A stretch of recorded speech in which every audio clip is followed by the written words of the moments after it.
Hi everyone, I'm Jeremy Reeves, head blender of Cornell and Deal Pipe Tobacco Company. I am joined today by my friend Chris Plumber of CopperBeard Pipeworks. CopperBeard Pipeworks. Yep. And Chris did something really, really interesting with Carolina Red Flake and some experiments here of aged tins from different vintages, as well as one blend that he treated 3 different ways in jars, aging for, was it 1 year? 1 year. Okay. So we opened up this around November of last year when Smoking Pipes did their aging tobacco article.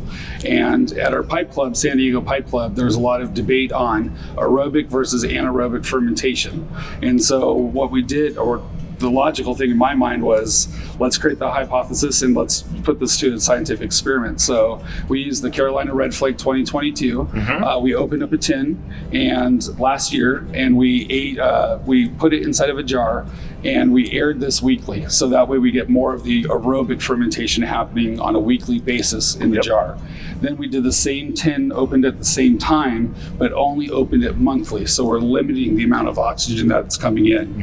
And then the final thing that we did was 2 weeks ago, we took a tin that had been aged for a year inside the tin, and then we stoved it using techniques that were in that article about how to artificially age or rapid age tobaccos. And so in this experiment, we did 190 degrees Fahrenheit for 2 hours and let that rest for 2 weeks under vacuum. So it was just opened recently by you, and that was the first whiff that we all got from that tobacco.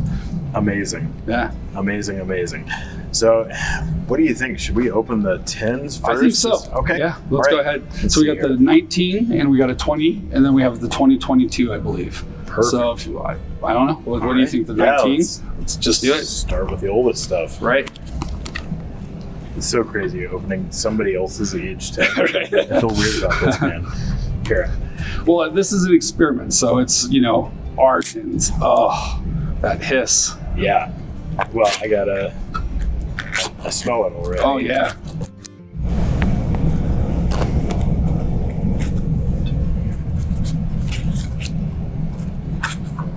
Go for it. Take first whiff, man. Whoa. That is wild. Getting just a really, really intense fruit leather up front, but I mean that's going to keep opening for a little bit. Yeah, that's in the background. Some mushroomy stuff and some earthier stuff, but right up front on that top, fruit it's note is deep and intense. Dark fruit, stone fruit smells. I'm getting that leather as well. Yep, absolutely. It's delicious smelling. Yeah. So cool. Wonderful. So that's the 4 years. And then we've got 3 years here. Now these are different blends. Right. So from that Slightly. perspective, because each sugar content's a little bit different, I would imagine you're going to have different fermentation rates, especially with the anaerobic happening in there too. So it's going to be a little bit more slowed, a little bit more controlled, I would imagine. Okay. So yeah.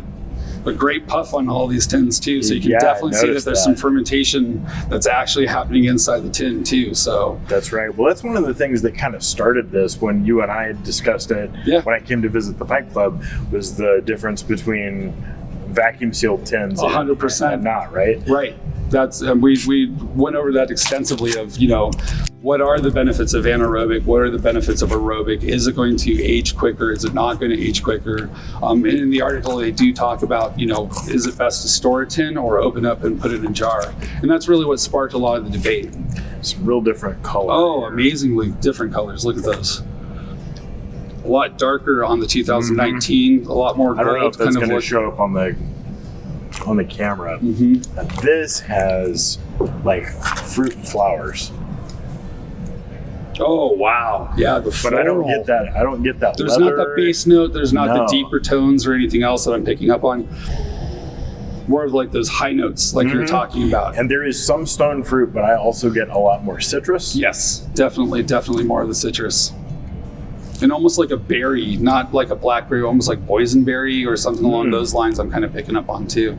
Man, really, really interesting. Right? And this is the 2020. Yep, that's right. Nice. All right. And then this is 22, yeah? Yep, 2022. 22. All right. And this is the one that we used for the experiment. Mm-hmm. So this is a jar that's sealed since release, essentially. All right, we are getting into our control. In control, exactly.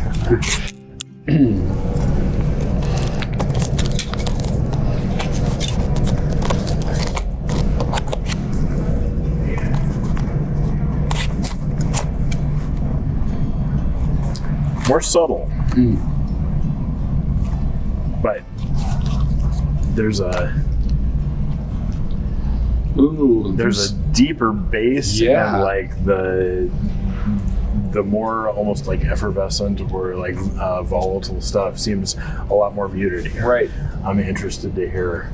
I'm also kind of interested. I'm getting more of that leather and almost kind of like a bread kind of smell to it as well. There's something that's more of like that middle tone that's kind of starting to sing a little bit. Much more like fermented. Yes. Fermented wheat. Yes. Or, yeah. It's almost like not quite a sourdough, but like the beginnings of a sourdough. Mm-hmm. Yeah, a little vinegar. And the color's almost in between the two of them. It's a little darker, but still not as dark as the 19. Yeah, but not as bright as I would say that the 20 is. Let's take a look at that real quick. So here you can see, it's definitely darker than the 2020, but not quite as dark as the 19. Actually? Well, maybe it's a little darker. I think it's darker. Yeah, actually it does look a little darker. Interesting. That's fascinating. Yeah, that's cool. And so the sugar content on this one is 10% for the 2019, and the sugar content on this one was 8. And this one was 3rd. Let's see, where did we put this? It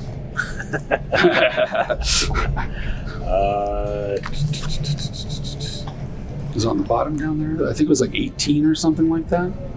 Oh, there we go. Yeah, 13 and a half. 13 and a half. So definitely way more sugar content than the first 2 years. All right, so this is our control. This is the in tin sealed since release, never opened. Yep. So hasn't been vacuum sealed, but the oxygen that was in the tin at the time that it was sealed has been allowed to hang out in there. Exactly. All of these are this tin that has been, or this same blend that has been aged for 1 year. 1 year opened. And in this jar right here, this was opened up every single week, aired out, and we documented the temperature and the humidity to see how that would progress over the full year. Okay. Start there. Yeah.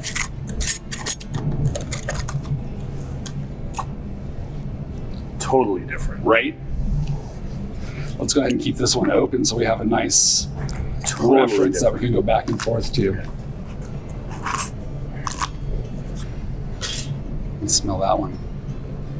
Ooh, I'm getting more of that fermented smell, almost kind of not quite soy sauce or fish sauce, but the umami smell that you get from the two of them. Yep. A little bit more of that hay kind of smell to it.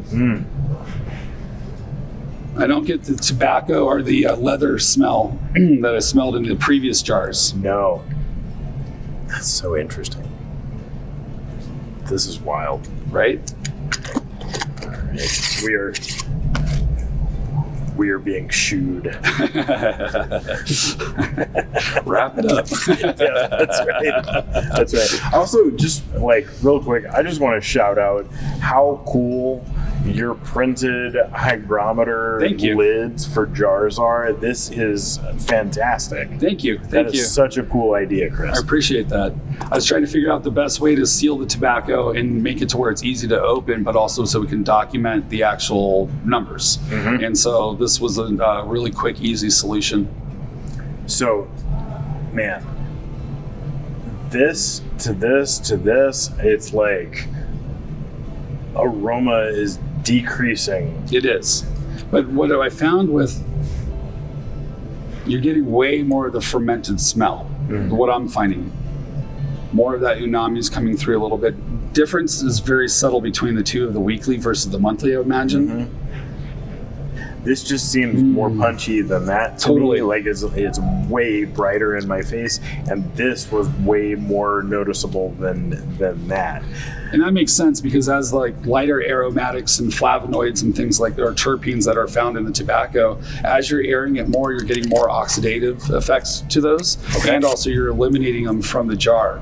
So I can see like preserving the aromatic component of the tobacco, the flavonoids and the terpenoids. I can see that being beneficial in the sealed tin so far. That's just my initial reaction from what I'm smelling. But from the fermentation perspective, I'm getting a lot more of that umami, like that, and I don't want to say soy sauce or fish sauce, but that depth that those aromas have. Sure. You know, I'm really picking up on those. It's a lot deeper, but it's a lot more grounded to what we think of as being tobacco aroma.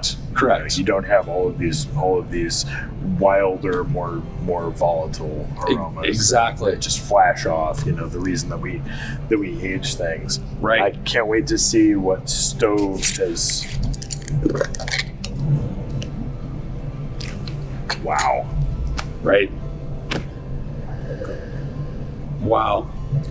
Deep fruit stone, like pruny, raisiny, plum. This is way more intense on the aroma than just aged in the tin. The stoving has really, I don't even know how to describe exactly what scientifically is happening. So what it's doing is as we're heating up to that temperature, we're taking that higher sugar content that's in here and we're converting it into more complex carbohydrates and sugars. So you're going to see more of that caramel, toffee, deeper flavors really starting to come out, I imagine, inside of that. The other thing too is we let that kind of stabilize for 2 weeks. So right after stoving it, we left it in the jar for 2 weeks to make sure that we weren't taking any of those compounds that have been sealed in that vacuum jar and boiling them off like we've seen with these two. Interesting. Yeah. Dude, this is such a cool, this is the kind of thing that makes pipe smoking so rad to me, is the opportunities and ability to just experiment on your own and find new and different avenues to enjoy tobacco from. Absolutely. Thank you so much. Jeremy, thank you, man. Yeah, I appreciate it. Thanks for the blends and everything else. And honestly, the discussions and the back and forth for the past year, this has been great. This has been I great. really appreciate it, man. Thank you. All right. Thanks for watching, guys. We'll see you. Thanks, guys.